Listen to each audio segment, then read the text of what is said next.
سکون قلب ملتا۔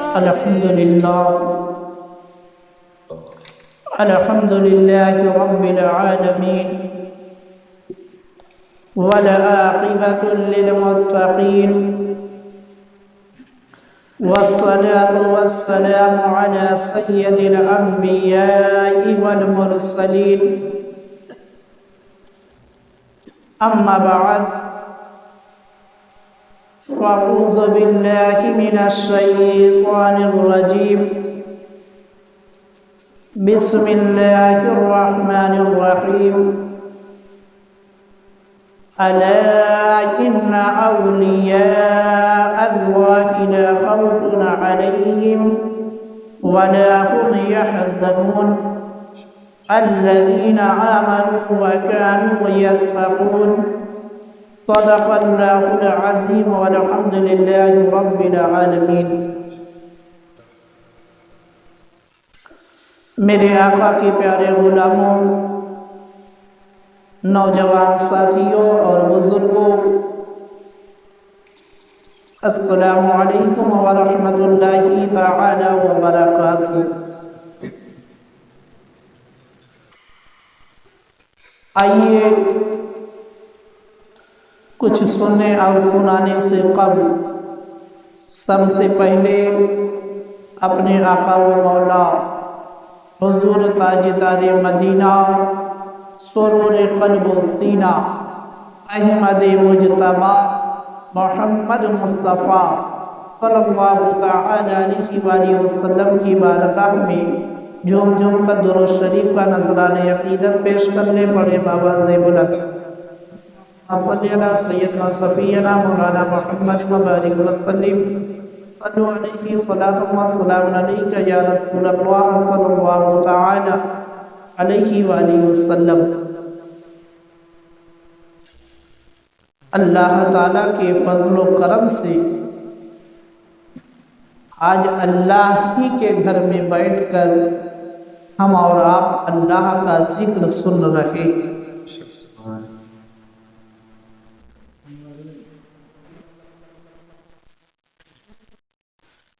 خواجہ غریب نواز علیہ الرحمہ کا نام نامی جو ہے حسن، آپ کا نام حسن ہے، اور آپ کے القابات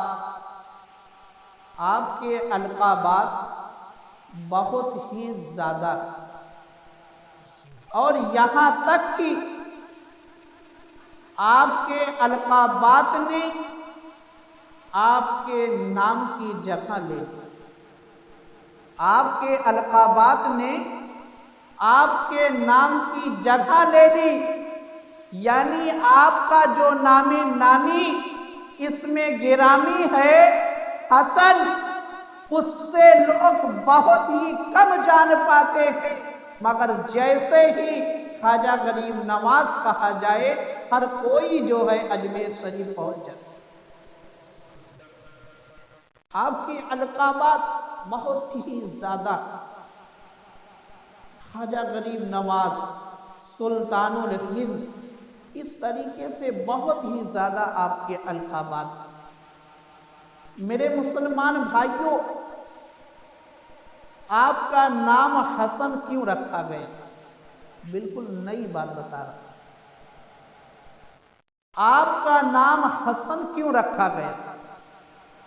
اس میں راز کیا تھا؟ تو سنو میرے مسلمان بھائیوں، میرے آقا خواجہ غریب نواز علیہ الرحمہ کی والدہ محترمہ فرماتی ہیں کہ جس وقت میرا بیٹا خواجہ غریب نواز میرے شکم میں آیا ہے، میں نے خوابوں میں کیا دیکھا ہے کہ کچھ بزرگ تشریف لائے ہیں، اور تشریف لانے کے بعد اپنے دست کو اٹھا کر رب کی بارگاہ میں دعا کر رہے ہیں کہ اے پروردگار عالم، اس عورت کے شکم سے جو بچہ پیدا ہو وہ حسن ہو، تو آپ کے والدین محترم، آپ کے والدین نے آپ کا نام حسن رکھ دیا۔ ان بزرگوں نے جو نسبت لگائی حسن کی، کیونکہ حسن کے معنی خوبصورت بھی ہوتا ہے، حسن کے معنی خوبصورت ہوتا ہے۔ ان بزرگوں نے جو دعا کی تھی، ان کی نسبت یہ تھی کہ اس بی بی کے شکم سے جو بچہ پیدا ہو وہ بہت ہی حسین، وہ بہت ہی خوبصورت ہو۔ مگر آپ کے والدین کو یہ لفظ اتنا پسند آ گیا کہ آپ کا نام ہی رکھ دیا گیا حسن۔ اب دیکھو میرے مسلمان بھائیوں، آپ پیدا کہاں پر ہوئے؟ سیستان، جو اب ایران کے اندر۔ اسی سیستان کے اندر ایک گاؤں ہے جس کا نام ہے سنجر، جس کا نام سنجر ہے۔ آپ سنجر کے علاقے میں پیدا ہوئے۔ 537 ہجری میں آپ کی پیدائش ہوئی۔ 537 ہجری میں آپ کی پیدائش ہوئی۔ مگر اب دیکھو میرے مسلمان بھائیوں، میرے آقا خواجہ غریب نواز علیہ الرحمہ پیدا کہاں ہو رہے تھے؟ سنجر کی سرزمین پر۔ مگر آپ کا وصال کہاں ہو رہا ہے؟ ہندوستان کی سرزمین پر۔ اب آپ اس سے اندازہ لگائے کہ آپ ایران کے ایک علاقے میں پیدا ہوئے، آپ نے پردہ کیا تو ہندوستان کی سرزمین پر، تو اب آپ اندازہ لگائے کہ آپ نے اسلام کی کتنی تبلیغ کی، آپ نے اسلام کی کتنی تبلیغ کی۔ اب دیکھو میرے مسلمان بھائی، میرے آقا خواجہ غریب نواز علیہ الرحمہ کی والدہ محترمہ فرماتی ہیں کہ جب میرا بیٹا غریب نواز میرے شکم میں آیا اور اللہ تعالیٰ نے روح ڈالی، تو میں نے کیا دیکھا کہ میرے شکم سے اللہ اللہ کی صدا آ رہی، یعنی خواجہ غریب نواز ابھی اپنی ماں کے شکم میں ہے اور اپنی ماں کے شکم کے اندر ہی آپ اللہ کا ذکر کر رہے۔ آپ کی والدہ محترمہ کہتی ہے کہ جب میں تنہائی میں ہوتی تو بہت ہی پریشان ہوتی کہ آخر یہ صدا کہاں سے آ رہی ہے، آخر کون ایسا ہے جو ہر پل ہر لمحہ اللہ کا ذکر کر رہا ہے۔ تو میرے مسلمان بھائیوں سنو، اب کی والدہ محترمہ فرماتی ہے کہ ایک دن غیب سے یہ ندا آئی کہ اے بی بی پریشان ہونے کی ضرورت نہیں ہے، بلکہ جو یہ اللہ کا ذکر ہو رہا ہے، تمہارے شکم میں جو بچہ ہے وہ اللہ کا ذکر کر رہا ہے اور اپنے رب کو راضی کرنے کی کوشش کر رہا ہے۔ یعنی میرے مسلمان بھائیوں، ابھی خواجہ غریب نواز علیہ الرحمہ روئے زمین پر تشریف نہیں لائے، اپنی ماں کے شکم کے اندر ہی آپ اللہ کا ذکر کر رہے۔ اور دوسری چیز کہ آپ کو اسی وقت سے فکر یہ ہو گئی کہ اللہ کو راضی کرنا، اللہ کو راضی کرنا ہے۔ تو اب سوچو میرے مسلمان بھائیوں، خواجہ غریب نواز علیہ الرحمہ سے محبت کرنے والوں سنو، تم بھی اسی خواجہ غریب نواز سے محبت کرنے کا دعویٰ کرتے ہو۔ تمہارے ذہن میں، تمہارے دماغ میں کتنی مرتبہ یہ بات آتی ہے کہ میرا رب مجھ سے راضی ہے؟ میرے مسلمان بھائیوں، کامیابی تو اس میں ہے کہ ہم جس سے محبت کریں اس کے نقش قدم پر بھی چلے، اس کے نقش قدم پر بھی چلے۔ اب دیکھو میرے مسلمان بھائی، میرے خواجہ غریب نواز علیہ الرحمہ جس رات میں آپ روئے زمین پر تشریف لائے، آپ کی والدہ محترمہ فرماتی ہیں کہ میرا پورا گھر جو ہے وہ نور سے بھر گیا، میرا پورا گھر نور سے بھر گیا تھا۔ آخر میرے مسلمان بھائیوں، کیوں نہ نور سے بھرتا آپ کا گھر؟ آپ تو اس نبی کی اولاد میں سے ہے جن کو اللہ تعالیٰ نے سراپا نور بنایا ہے۔ اسی لیے تو میرے سیدی اعلیٰ حضرت فرماتے ہیں، تیری نسل پاک میں ہے بچہ بچہ نور کا، تو ہے عین نور تیرا سب گھرانہ۔ تو میرے مسلمان بھائیوں، میرے آقا خواجہ غریب نواز علیہ الرحمہ کے والد محترم کا کیا نام ہے؟ حضرت خواجہ غیاث الدین۔ ایک مرتبہ کہیے، حضرت علیہ الرحمہ۔ آپ کا جو سلسلہ نسب ہے وہ حضرت علی تک پہنچتا ہے۔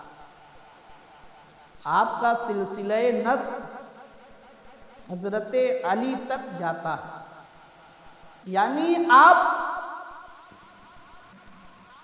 سید ہیں، اور آپ کے والد محترم کا جو سلسلہ نسب ہے وہ حضرت امام حسین سے ہو کر جاتا ہے، وہ حضرت امام حسین سے ہو کر جاتا ہے۔ تو معلوم کیا ہوا؟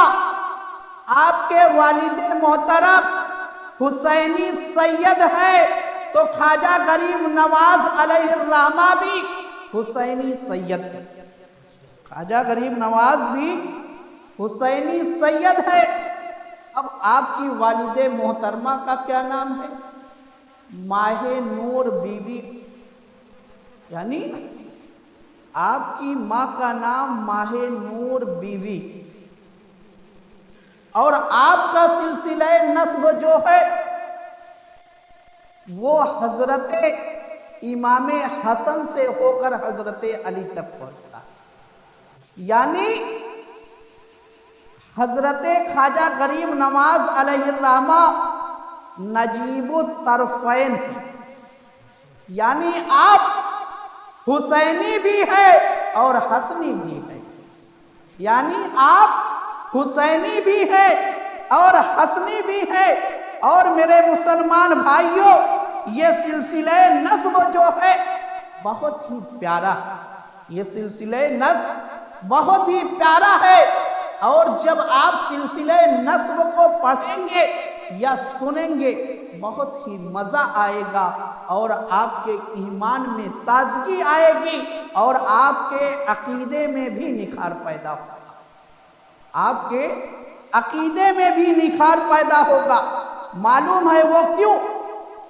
کیونکہ جب حضرت خواجہ غریب نواز علیہ الرحمہ کا آپ سلسلہ نسب پڑھیں گے تو آپ کو یہ اندازہ لگے گا کہ جو آج جھوٹا دعویٰ کرتے ہیں ان کا پردہ چاک ہو جائے گا، ان کا پردہ چاک ہو جائے گا۔ برکت کے لیے میں آپ کو پڑھ کے سنا دیتا ہوں۔ حضرت علی رضی اللہ تعالی عنہ کے بیٹے کا نام حضرت امام حسین رضی اللہ تعالی عنہ، اور امام حسین کے بیٹے کا نام امام زین العابدین رضی اللہ تعالی عنہ، امام زین العابدین کے بیٹے کا نام امام محمد باقر رضی اللہ تعالی عنہ، امام محمد باقر رضی اللہ تعالی عنہ کے بیٹے کا نام امام جعفر صادق رضی اللہ تعالی عنہ، اور امام جعفر صادق رضی اللہ تعالی عنہ کے بیٹے کا نام امام موسیٰ کاظم رضی اللہ تعالی عنہ. امام موسیٰ کاظم کے بیٹے کا نام سید ادریس. امام موسیٰ کاظم کے بیٹے کا نام سید ادریس، اور سید ادریس کے بیٹے کا نام سید ابراہیم، اور سید ابراہیم کے بیٹے کا نام سید عبدالعزیز، اور سید عبدالعزیز کے بیٹے کا نام خواجہ نجم الدین طاہر، اور خواجہ نجم الدین طاہر کے بیٹے کا نام غیاث الدین، اور غیاث الدین کے بیٹے کا نام خواجہ کریم نواز. تو میرے مسلمان بھائی، اب آپ نے سلسلہ نسب سن کر خود ہی اندازہ لگا لیا ہوگا کہ میرے آقا خواجہ غریب نواز علیہ الرحمہ کسی ایسے ویسے گھر میں نہیں پیدا ہوئے، بلکہ آپ جس گھر میں پیدا ہوئے وہ ولیوں کا گھرانہ، وہ ولیوں کا گھرانہ ہے. مولا علی سے لے کر سید غیاث الدین تک جتنے بھی فرد اس سلسلہ نسب میں، ہر فرد جو ہے اپنے وقت کا ولی، اپنے وقت کا ہر فرد ولی ہے. یعنی میرے خواجہ غریب نواز علیہ الرحمہ ایسے خاندان میں تشریف لائے جو ولیوں کا گھرانہ ہے، ولیوں کا خاندان. اب دیکھو میرے مسلمان بھائی، خواجہ غریب نواز علیہ الرحمہ اور غوث پاک دونوں کا رشتہ جو ہے بہت ہی گہرا ہے اور بہت ہی قریبی ہے. دونوں کا رشتہ آپس میں بہت ہی گہرا، دونوں کا رشتہ آپس میں بہت ہی گہرا ہے. اور خواجہ غریب نواز علیہ الرحمہ نے غوث پاک کے پاس بھی کچھ ایام گزارے، غوث پاک کے پاس بھی کچھ ایام آپ نے گزارے.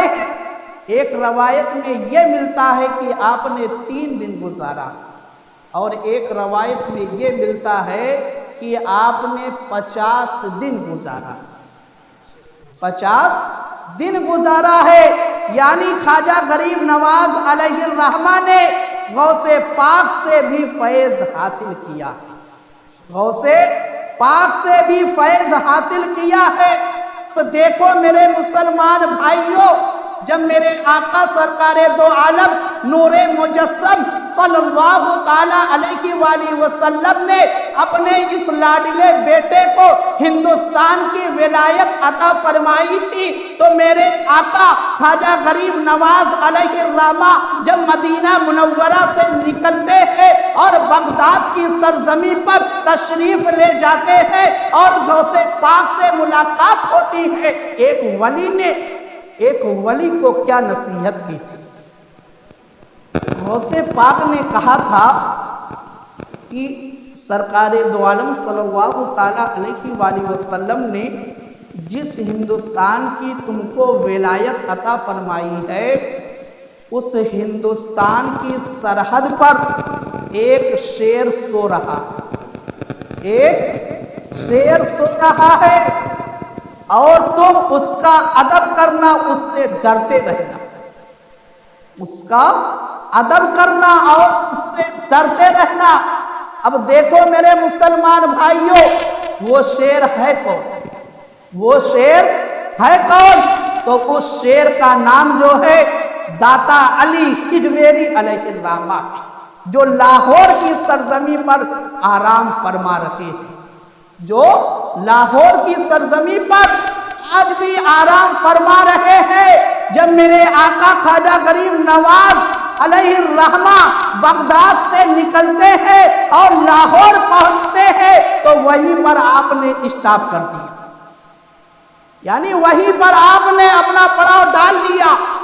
لاہور کی سرزمین پر داتا علی ہجویری کی مزار کے پاس آپ نے ایک روایت کے مطابق 40 دن آپ نے چلا کیا ہے، اور ایک روایت کے مطابق آپ نے 6 ماہ گزارا. یعنی داتا علی ہجویری کے دربار میں آپ نے 6 مہینے گزارے یا 40 دن گزارے۔ اب میرے مسلمان بھائیوں دیکھو، یہاں سے ہم کو سبق کیا ملا؟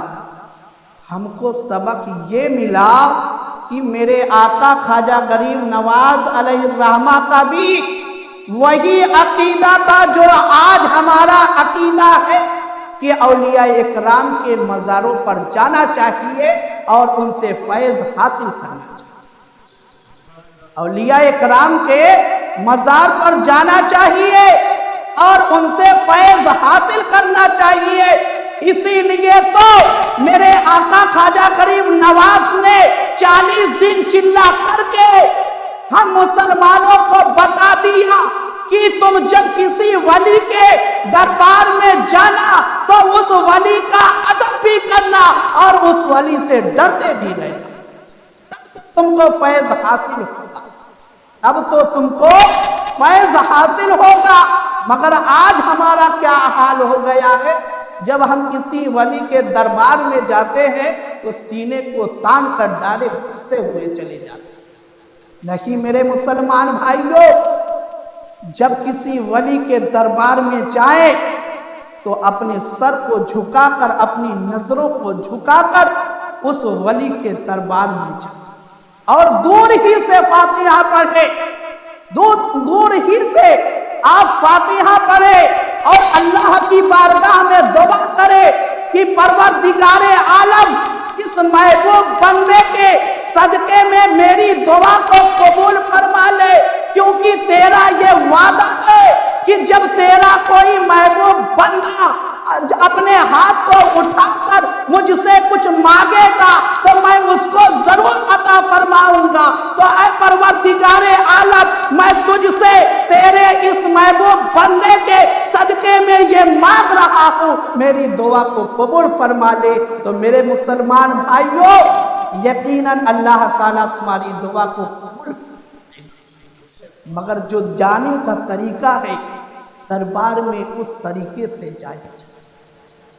اور ایک بات دیکھو میرے مسلمان بھائی، ولیوں کے مزاروں سے ہر زمانے میں لوگوں نے فائدہ اٹھایا، ہر زمانے میں لوگوں نے فائدہ اٹھایا ہے، بلکہ آپ حدیثوں کو جب اٹھا کر دیکھیں گے تو آپ کو یہ ملے گا کہ حضرت عبداللہ بن عمر، یعنی حضرت عمر رضی اللہ تعالی عنہ کے جو بیٹے جن کا نام حضرت عبداللہ ہے، جن کا نام حضرت عبداللہ ہے اور یہ صحابی رسول، یہ صحابی رسول ہے، ان کے بارے میں یہ ملتا ہے کہ جب نبی اکرم صلی اللہ تعالی علیہ وآلہ وسلم نے دنیا سے پردہ کر لیا تو آپ کا یہ معمول تھا کہ آپ کثرت سے نبی کی قبر انور پر جا کر فیض حاصل کیا کرتے تھے، یہاں تک کہ ملتا ہے آپ نے 100 مرتبہ سے زیادہ نبی کی قبر انور کا دیدار کیا۔ سوچو میرے مسلمان بھائی کہ آخر اگر فائدہ قبروں سے نہ حاصل ہوتا تو حضرت عبداللہ بن عمر کیوں بار بار قبروں پر چلتے؟ اب اور آگے بڑھائیے، ہم سب جس امام کی تقلید کرتے ہیں ان کا نام کیا ہے؟ نعمان بن ثابت رضی اللہ تعالی عنہ، جن کو امام اعظم ابو حنیفہ کے نام سے جانا جاتا ہے، جن کو امام اعظم ابو حنیفہ کے نام سے جانا جاتا ہے۔ ہم اور آپ ان کی تقلید کرتے ہیں، اس لیے ہم اور آپ کو حنفی بھی کہا جاتا ہے، ہم اور آپ کو اس لیے حنفی بھی کہا جاتا ہے۔ اب دیکھو میرے مسلمان بھائیوں، ہم سب کے امام اعظم نے جب دنیا سے پردہ کر لیا، جس تاریخ میں آپ نے دنیا سے پردہ کیا ہے اسی تاریخ میں ایک دوسرا امام تشریف لایا ہے، ایک دوسرا امام روئے زمین پر تشریف لایا ہے۔ اس تشریف لانے والے امام کو امام شافعی کے نام سے جانا جاتا ہے، امام شافعی کے نام سے جانا جاتا ہے، یعنی ہم سب کے امام کے وصال کی جو تاریخ ہے وہ امام شافعی کی پیدائش کی تاریخ ہے۔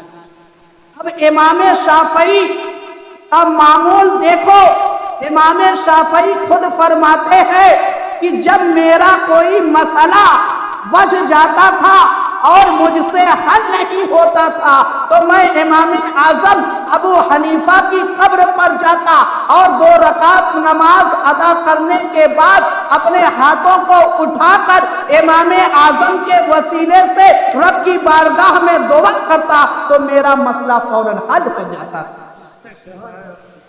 یعنی اللہ کے ولیوں کے وسیلے سے دعا کرنا بہت ہی فائدے مند ہے، اور یہ طریقہ میرے رب کو بھی بہت پسند ہے، یعنی وسیلے سے مانگنا میرے رب کو بھی بہت پسند ہے۔ اس لیے میرے رب نے قرآن کے اندر ارشاد فرمایا، یا ایھا الذین آمنوا اتقوا اللہ وابتغوا الیہ الوسیلہ، یا ایھا الذین آمنوا اتقوا اللہ وابتغوا الیہ الوسیلہ، اے ایمان والو اللہ سے ڈرو اور مجھ تک پہنچنے کے لیے وسیلہ تلاش کرو۔ اے ایمان والو اللہ سے ڈرو اور مجھ تک پہنچنے کے لیے وسیلہ تلاش کرو۔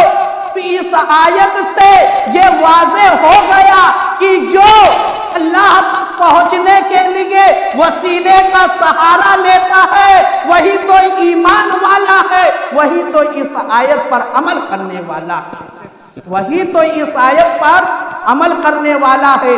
اب یہاں پر ایک گندگی پھیلائی جاتی ہے، جب یہ بتایا جاتا ہے کہ اس آیت سے یہ چیز واضح ہوتا ہے تو کچھ لوگ گندگی پھیلاتے ہیں۔ کیا گندگی پھیلاتے ہیں؟ وہ یہ پھیلاتے ہیں کہ اہل سنت و جماعت والوں کا یہ عقیدہ ہے کہ اللہ تعالیٰ ڈائریکٹ دیکھ ہی نہیں سکتا۔ یہ سراسر جھوٹ ہے۔ ہمارے کسی بھی عالم نے، چھوٹا عالم ہو یا بڑا عالم ہو، یعنی کسی بھی عالم نے اپنی کتاب میں اس بات کو کہیں لکھا ہی نہیں کہ اللہ تعالیٰ بغیر وسیلہ کے دیکھ ہی نہیں سکتا، بلکہ ہمارا عقیدہ کیا ہے؟ اللہ تعالیٰ ہر شے پر قادر ہے، اگر وہ دینے پر آئے تو بن باپ کے بیٹا عطا کر سکتا ہے، دینے پر آتا ہے تو مریم کو بن باپ کے بیٹا دے دیتا ہے، آدم کو بغیر ماں باپ کے آدم کو پیدا کر سکتا ہے، تو ہمارا رب پھر کیا نہیں کر سکتا؟ مگر میرے رب کو یہ پسند ہے کہ اس کو وسیلے کے ساتھ یاد کیا جائے، اس کی بارگاہ سے وسیلے کے ساتھ مانگا جائے، اس کی بارگاہ سے وسیلے کے ساتھ مانگا جائے۔ تو میرے مسلمان بھائیوں، آپ ولیوں کے مزار پر جا کر فائدہ ضرور حاصل کیا کریں اور ان کے وسیلے سے رب کی بارگاہ میں دعا کیا کریں، انشاءاللہ اللہ تعالیٰ تمہاری دعاؤں کو ضرور قبول کرے گا۔ اب میرے مسلمان بھائیوں، جب میرے خواجہ غریب نواز علیہ الرحمہ نے داتا علی ہجویری کے مزار پر 40 دن چلہ کیا، پھر وہاں سے آپ جب اٹھتے ہیں تو دہلی کے راستے سے ہوتے ہوئے آپ اجمیر شریف پہنچتے ہیں۔ آپ نے جب اجمیر شریف کے اندر اپنا پڑاؤ کیا، جیسے آج کے زمانے میں یہ ہوتا ہے کہ جب کوئی انسان کسی کا مقابلہ نہیں کر پاتا تو اس کو ذاتی نشانہ بناتا ہے، یعنی اس کے اندر سے عیب تلاش کرنا شروع کر دیتا ہے کہ اس کے اندر تھوڑا سا عیب مل جائے اور میں اس کو مجمع میں بے عزت کر دوں۔ اسی طریقے سے میرے آقا خواجہ غریب نواز کے ساتھ بھی ہوا۔ جب راجہ پرتھوی راج میرے آقا خواجہ غریب نواز کی تبلیغ کو نہیں روک پایا تو اس نے پھر میرے آقا خواجہ غریب نواز کو ذاتی نشانہ بنایا، اور وہ نشانہ کس طریقے سے بنایا؟ شیطان جس طریقے سے نشانہ بناتا